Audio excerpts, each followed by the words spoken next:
What is up, guys? I am here with the Chameleon Collective, and he is going to be showing us today his amazing collection of these beautiful panther chameleons. So, do you have anything you want to say about these guys right here? Hey Cam, welcome. It's a Thank pleasure you. having you guys in the facility, even though it's our basement. But these are the panther chameleons that I'm breeding. I'm a small batch panther chameleon breeder. So I started with an original pair from John Hill of I. Pardalis, and they are a yellow-bodied, blue-bar, genetic, I guess, chameleon. Although the babies can range from a yellow-bodied blue bar to a rainbow kind of effect that you'll see in some of the babies that will show. Ozzy is about 3 years old, and he is in shed right now, so that's why he kind of looks a little crazy. He looks like he's got like tissue paper kind of all spotted around him there. So these are the enclosures that I keep my chameleons in. They're dragon strand enclosures, and they're 4 foot tall by 2 foot by 2 foot. And what you'll see here is it's a hybrid enclosure. So a lot of the enclosures that you'll see on the market are screen enclosures, and these are actually specially built by Bill Strand of the Chameleon Academy. If you own panther chameleons, you definitely want to look up Bill Strand of the Chameleon Academy. He has plenty of podcasts and resources. He even has the parasite detection course. So if you want to learn how to test for parasites at home, you can do that. But he makes these enclosures, and what's really cool about them is they actually have a chimney effect. So what you'll notice is there's screen on the bottom, and then what's here is like not PVC, but it's like almost like a plastic, and then PVC sides and a screen on the top. And so what that does is it creates a chimney effect, and it allows proper ventilation while also allowing that humidity to be retained.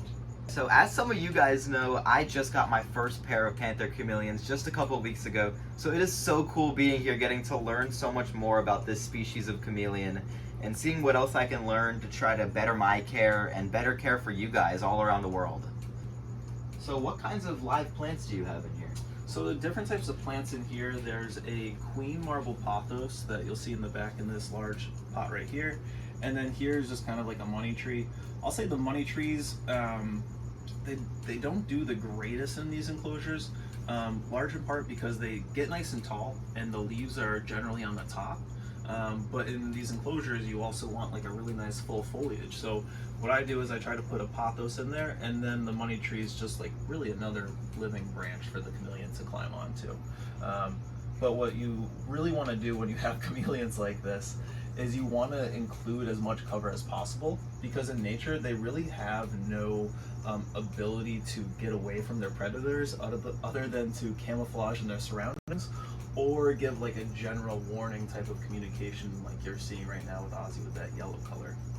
But the camouflage really allowed them to feel safe and not stress out, which is important when you're keeping chameleons. So we'll put Ozzy back there. And this is one of Ozzy's son. Ozzy's son is for sale. We call him Big Guy, based upon the Big Guy song for SpongeBob. And he's not too fired up right now, but if you want to hold him, I'll get another one of his brothers out. Grab him. There you go. And what I like to do with all my chameleons that I have in my care and that I'm actually selling is I work with them a lot. So what I'll do is I'll come into the room, I'll open up the enclosures, and I don't force handle my chameleons. Alright, brief intermission there, we're back then. We're back, yep, a little technical difficulty. Yeah, so can you tell me a little bit more about like the specific like locality of these chameleons compared to some other panther chameleons and other stuff like that?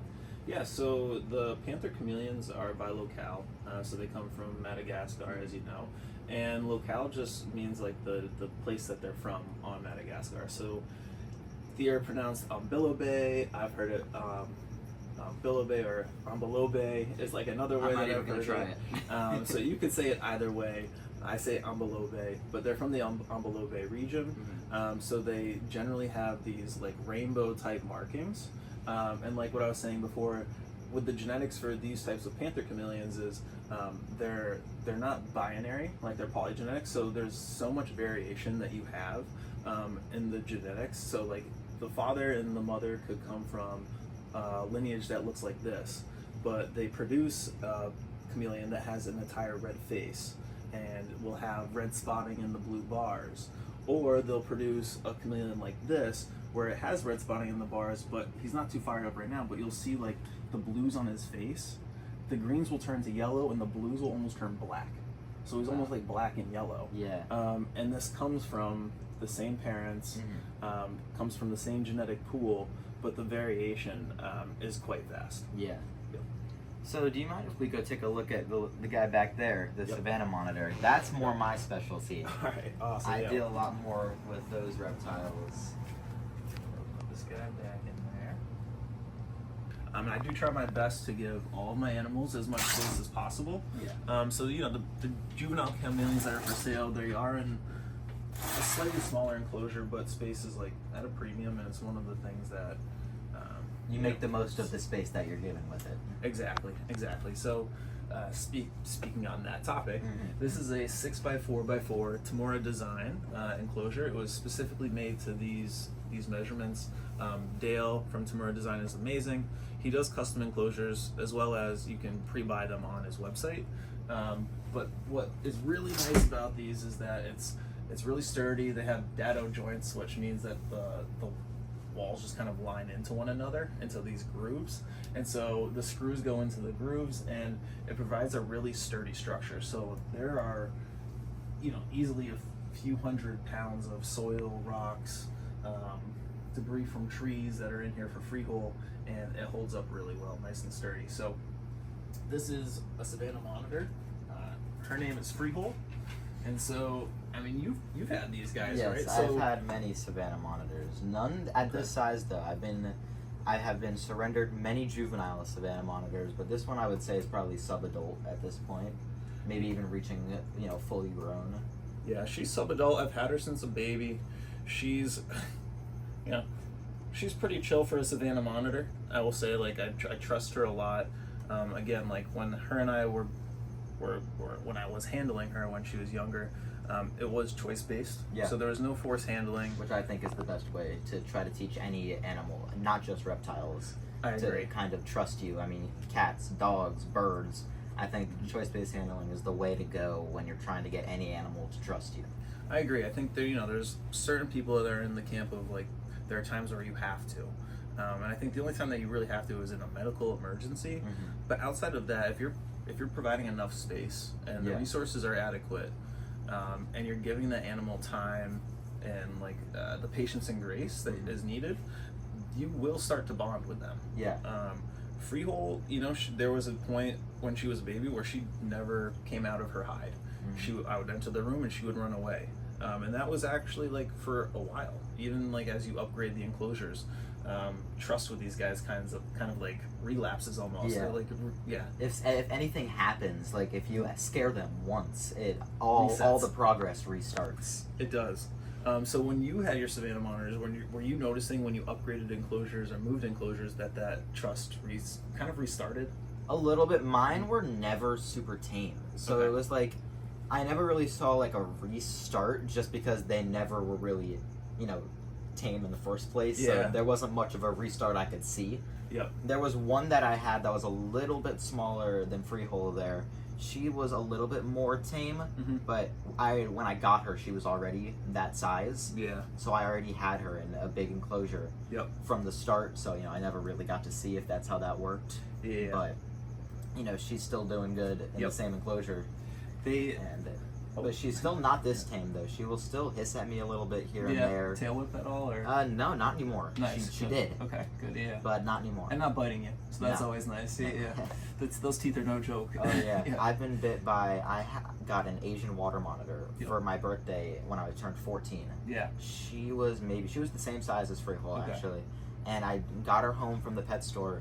And I took her out of the bag that they had her in, and she gnawed on my finger. And if you guys don't know, Asian water monitors have serrated teeth. Yeah, like real razor blades. Yeah. So when you're like getting bit by not a Savannah monitor, a Asian water monitor, it is not like getting bit by even like an alligator when they just have cone-shaped teeth. They go in and out. These they go in and just it's all jagged and it rips your skin.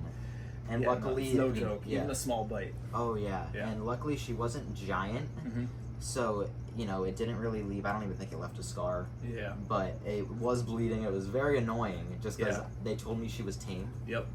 So And that was also very annoying. like, oh, this is not that tame. Yeah, not as Yeah. tame as I thought it was. Yep. So I see you have a camera in there. Can you tell us what we have going on there? Yeah, so this is Eufy We have cameras. a couple. Yeah, it was more for me when I initially got the chameleons. I was always worried that like the chameleons were just gonna like roll over and perish. Yeah. And so I was constantly checking the cameras, and then eventually you're like, oh, like these animals actually, like, as long as you're keeping the parameters right, they're going to live. Like, it's going to be okay. And of course things do happen and animals will die, but large in part that doesn't really happen often. And so I got this enclosure, I set it up, and I was like, wow, like I would actually love to like watch Freehole, and it really is more for like, my mom got me these cameras for Christmas, and she also likes to watch the reptiles, and so like my family members can like tap in and also watch Freehole. So I have two in the corners, and then I have one in one of her burrows. And so, you know, they'll go off occasionally. I'll check in. Again, having like a lot of lights and a lot of different heat sources, there's always that fear of like a fire. So if I see like the motion being detected, I'm like, oh my god, is there a fire? And I'll click on it. It's just Freehole chasing a cricket in here. But yeah, so the cameras help. They're cool. Actually, everybody watching, you guys all know Hank, my giant sulcata tortoise. Yeah. I think those would be perfect for his enclosure. Because he's not the smartest, but he just kind of runs around in circles. And like, just hangs out. Yeah, see, Yeah. you should live stream for Hank. So Yeah, my see. dad, he works in construction. So Yeah. we built him a custom, I think it's a 10 by 10 Yeah. enclosure outside. That's awesome. And in That's so Florida, cool. it's perfect for him. Yeah. Oh yeah. Gets to hang out outside all day. Exactly. UVB rays, like All the natural sunlight and all of that. And then we'll take him out, you know, for walks so then he can eat the grass and whatnot. And then he also gets a wide variety of fruits and vegetables that I feed him every day. Yep. A complete diet. Yeah, and then right next to him I kind of made like a pond. Yeah. And so I have a pond with my snapping turtle in it, which I have a snapping turtle that's almost the same size as he is. Really? Yeah, and they don't really see each other obviously because the pond it's up off the ground. It's like a big. Okay, I was gonna giant- ask. I was like, do you ever worry about like the tortoise falling in? Well, Like, it's actually, off what the I ground? learned, so at first when Hank got surrendered to me, we kind of just let him roam around because we have a screened-in back patio. Yeah. So we just kind of let him walk around there, and we have a pool back there as well. I figured out sulcata tortoises, no matter how heavy they are, they can swim. Really? Yeah, they're from Africa. That's crazy. And I did not know that. I didn't either. I saw a video of it happening, of like a 200-pound sulcata tortoise swimming in a swimming pool. What? Yeah, so That's apparently crazy. they just know how to like kind of just doggy paddle and they stay afloat. Huh. It is the weirdest thing in the world. The more you know. Exactly. It is crazy. So that kind of eased my nerves, but then he kept busting through the screen. Yo, yeah. So at first he didn't, because the guy who gave him to me said he had him in the exact same thing, had him in his screened-in back patio, and he never busted out. So I trusted that, and he got out numerous times. Yep. So I put a what's called an Apple AirTag on his back. Yeah. So if he ever got out, I'd find him. And then after a while, we finally got the custom enclosure built. Because we didn't want to just use wood because it was outside and it would get eroded and whatnot. So we used PVC for it, like really thick PVC. Yep. So one, he couldn't bust through it, and two, it wouldn't get messed up when it rains it's and whatnot. durable. It's like lightweight. Yeah. Enough, so you can move And it if need be. now it's perfect, and because it's all outside and we have a hose in the back patio when he like poops and whatnot, we just spray it all away. It's easier than keeping a bearded dragon, I would say. It's awesome. Yeah. But, like, you don't hear that too often with sulcata tortoises. I know, So. it's crazy, and he'll have to be upgraded again when he gets older, but that'll that'll take years. I'll be living on my own by then. Yeah. That's So- awesome. Can you hear that, Mo? Promise. Yeah. Promise it'll be gone. Yep. There you go. So, do you plan on getting any other animals besides chameleons in the near future, besides Freehole? Yeah, so Freehole. So I used to get a lot of different types of reptiles, and I was not a breeder at that point. I didn't have a small business, and Freehole was one of those animals that she was getting larger. She needs a lot of resources, a larger space, and it was kind of like a force of hand of. It made me look at myself in the mirror. Like I wasn't that great of a keeper. I wasn't keeping the animals that I had in really like adequate setups. And so what I did was I sold a lot of the reptiles I had. Freehole was one of the last ones that, I wasn't going to get rid of her. I was putting a lot of time and effort into her, and the business kind of came after that, but she kind of started like that ethical, responsible keeping. So she'll be the only monitor that I get for now. Yeah. But there is another species that we have in the room, and it's a really special species that I'm actually excited to show you. Let's go take a look. Yeah, we're gonna step over to these enclosures. The company that makes these it's Leap. Unfortunately, they're not around anymore. They're great enclosures. They're easy to set up in this bioactive system. They look nice. They're beautiful. They're like some of my favorites. And the plants grow really well in here. So, without further ado, we'll try to get one of these guys out. Okay. So, this is a female. I have a guess of what you have in there. What is it? That's definitely not what I was thinking. I was thinking morning geckos. Oh, morning is geckos. what I thought Okay. of there. So these are actually critically endangered pygmy lizards. They're called Caphotis dumbara. That's their scientific name. Look at those guys. And this is a pregnant female. So she has a really large belly. They give live birth, and this is as big as they get. So they can give birth every 3 months, and they give birth to anywhere from like 3 to 10 babies.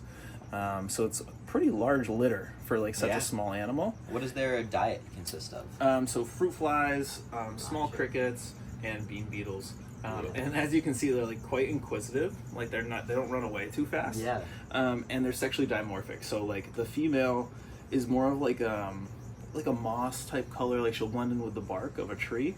And she does have like the greens on her, and some of the females are like a bluish tint, but the males are pretty striking in appearance. Actually, she kind of blue on the side there a little bit. You can kind of see a little. So I know that a lot of the smaller lizard and gecko species are able to drop their tails. Are these guys able to drop their tails if they get stressed out? No. The really cool part about these guys is actually they have a prehensile tail, like a chameleon. Really? Yeah. So they'll use that like to wrap around tree branches, or like sometimes when you're holding them, they'll even wrap it around your finger.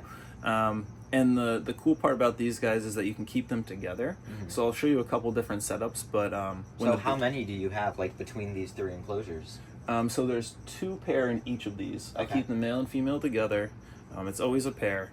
And then recently what I've been doing is Frank and I had a discussion about this, and we are keeping the babies with the parents. Yeah. So for other reptile species, you'd have to worry about like predation.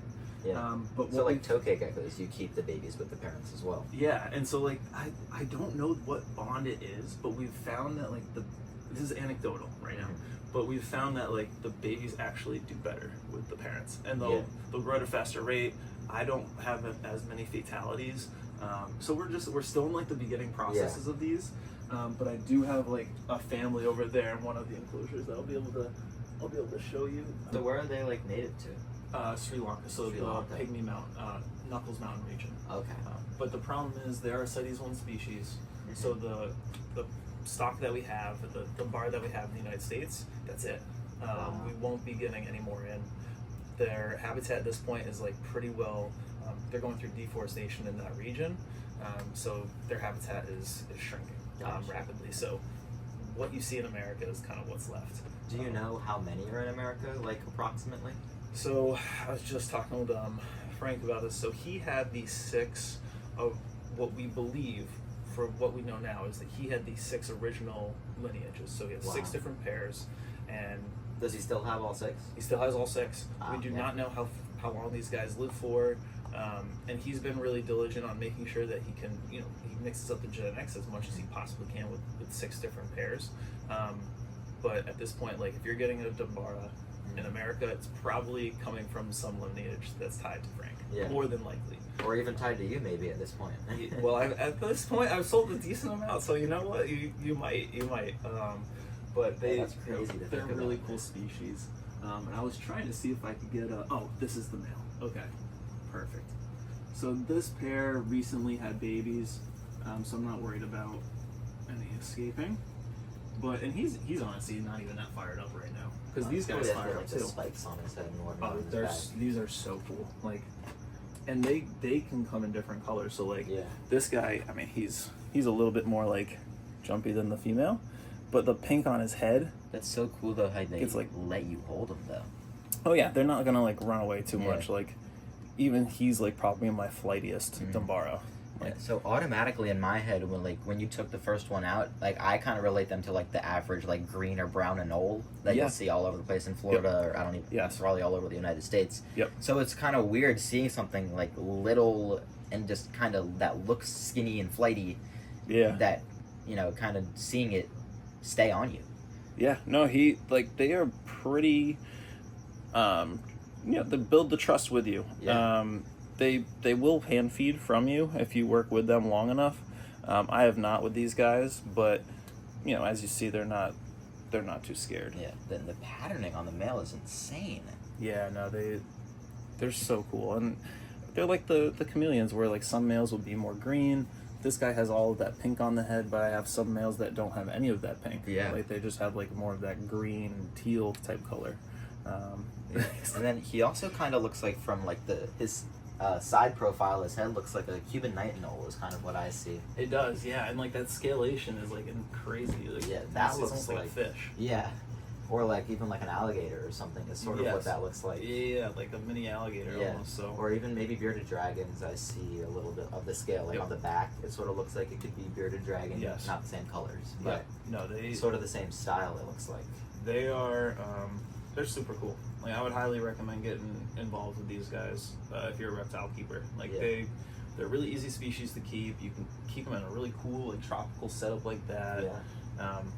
And if you're into breeding and like keeping animals communally, they do really well like that. Yeah. So actually, I'm gonna put him back, but I'll show you a couple of the babies because I do have some babies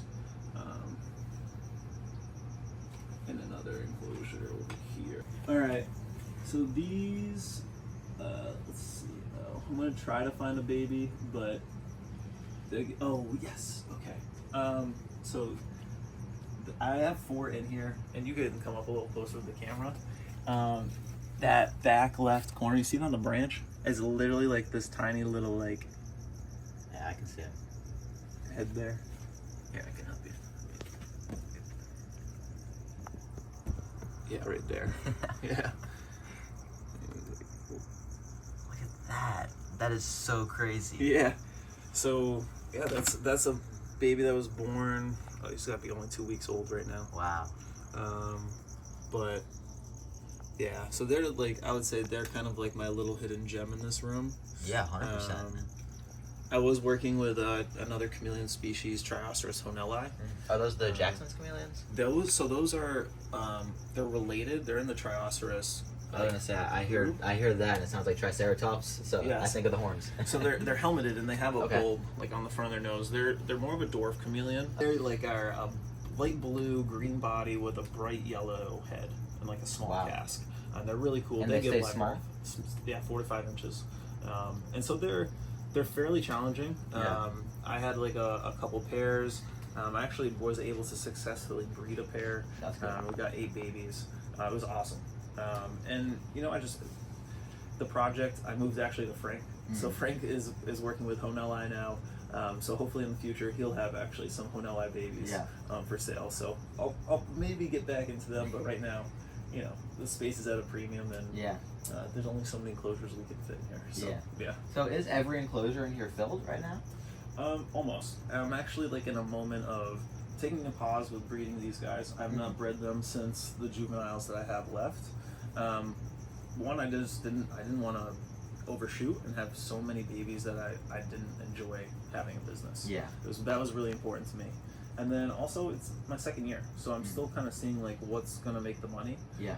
I feel like the Dumbara, again, are gonna be probably more like my bread and butter. Yeah. But like with talking with some of my mentors, you don't want to pigeonhole yourself.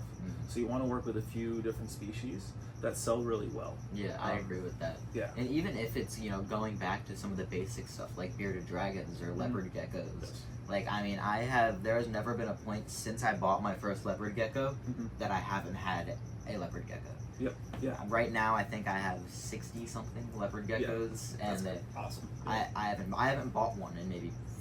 Actually, no, I bought some at the expo. I take that back. Yeah. But before that, I probably hadn't bought them in. I mean, it had been years since I had bought a leopard gecko. I had so many, surrendered to me. Yeah. Because like I would, you know, if I had to ask, you would probably say that panther chameleons are kind of your thing. Yeah. Like that's what you started, or not what you started with, but what your business is kind of surrounded by the panther chameleons. I started with just leopard geckos. I started because I wanted to be a leopard gecko breeder, and I could never really get it to work out. And I, like, you know, everybody has different views on breeding and whatnot. I just, you know, I like keeping. I like giving my animals as much room as I can, and so if they are a communal species, you know, I'll keep them together. Like, for example, I've kept, you know, pairs of tokays together before, or like kind of those other gecko species, you know, not like crested geckos or New Caledonian geckos. I like to keep them separate from each other. But like my leopard geckos, it just kind of gives me like a little bit of like an ick seeing like, you know, that enclosure looks too small for two leopard geckos. Like, even if it's, let's say, a 40-gallon. Like, which is more than enough room for two adult leopard geckos. It's something in me where I feel like, you know, if they don't want to breed, like, if they're not breeding in the first 5 minutes or whatever, I would take them out. I was also like 13, so I had no idea what I was doing. So now I focus on the rescue aspect of all of it. Yeah, and I think that's, to me, that's really cool, because you're growing up in a time where you have so much access to so much different information, and also different influences. So like, for you getting into the rescue, like, what were some of your influences for that? Like, obviously, you know, mom, I'm sure was an influence, but also like, what were some of the people that you were researching and looking at and like listening to? So there's a couple people. I would have to say my stepmom is in there. She does a lot with dog rescue and whatnot. So, you know, she definitely helped inspire that. And then Brian Barczyk is a YouTuber that I watched for so long, and I saw one video of him when I was maybe 10 years old. He was saying that he got these animals surrendered to him.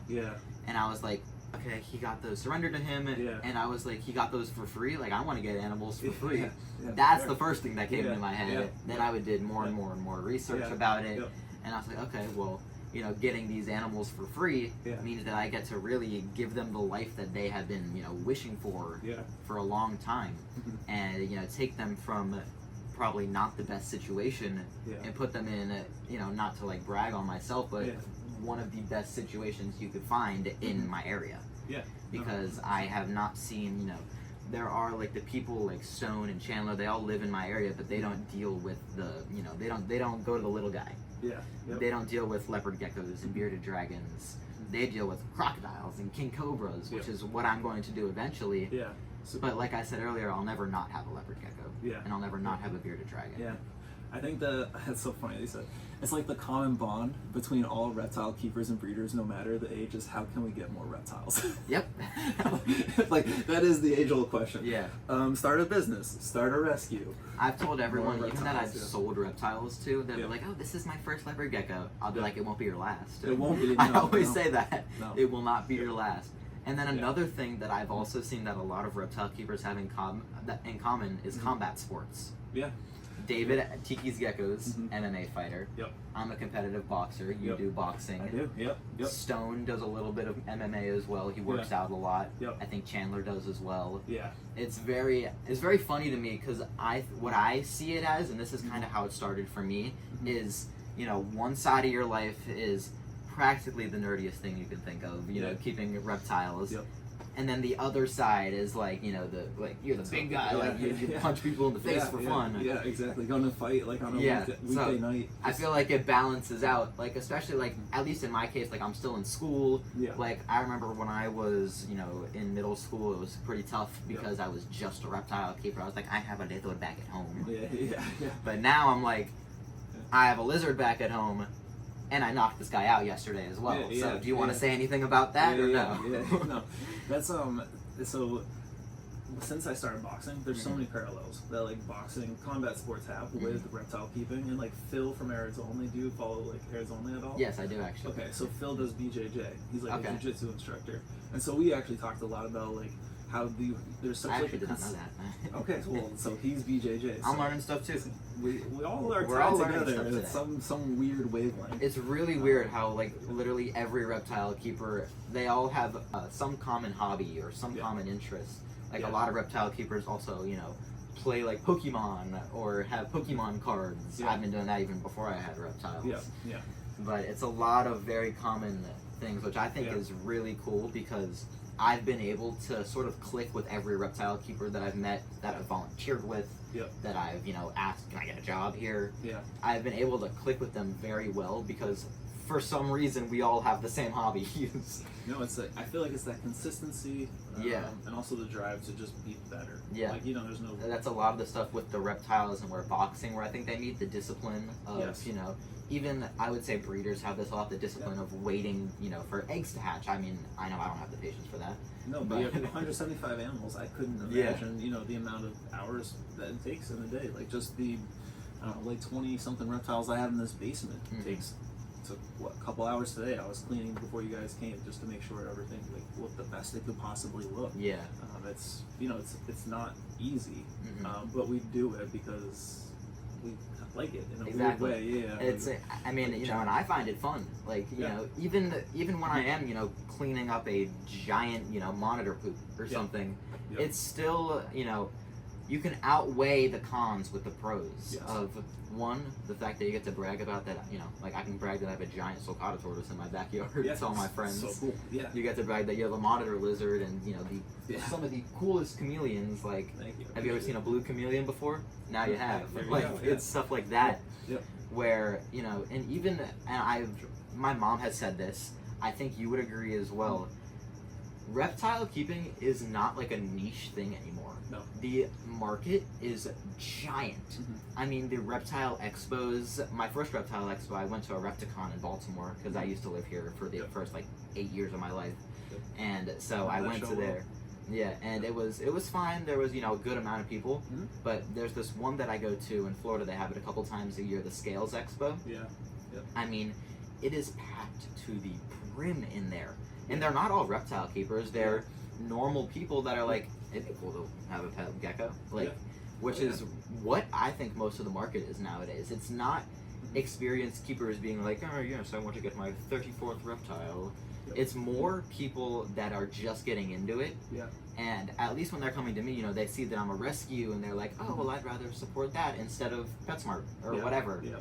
Well, we have boots on the ground, like people like Exactly. you that are getting out there, that are teaching different types of people that reptiles offer actually like many different great qualities Yeah. about life. Like it's not just also about you; it's about offering the reptile a great life too. Mhm. And there's, I don't know, there's a beautiful thing in that. Kind Yeah. of fills your own bucket in a sense. Yeah, and I would say that also, when it's time for, obviously, I'm not anywhere close to it, but Yeah. when you have kids, when Yeah. people have kids one day, I feel like the reptile keeping probably helps Yeah. in that scenario. You'll I remember hope to so. change diapers and whatnot. We'll see. Talk to me in a couple of years, and I'll let you know. Yeah, same here. I'm joking. Mom's like, oh my god. Yeah, So you're gonna go to boot camp, man. You're gonna. Yep. Chat, am I cooked? Cooked. Yeah.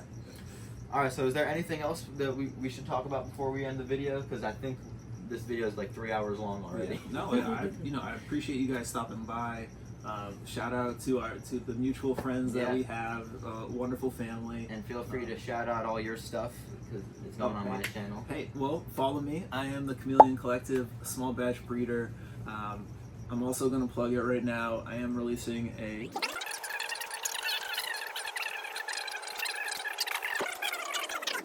Yeah. Perfect. Yeah. No, All right. appreciate you guys. We're giving spoilers.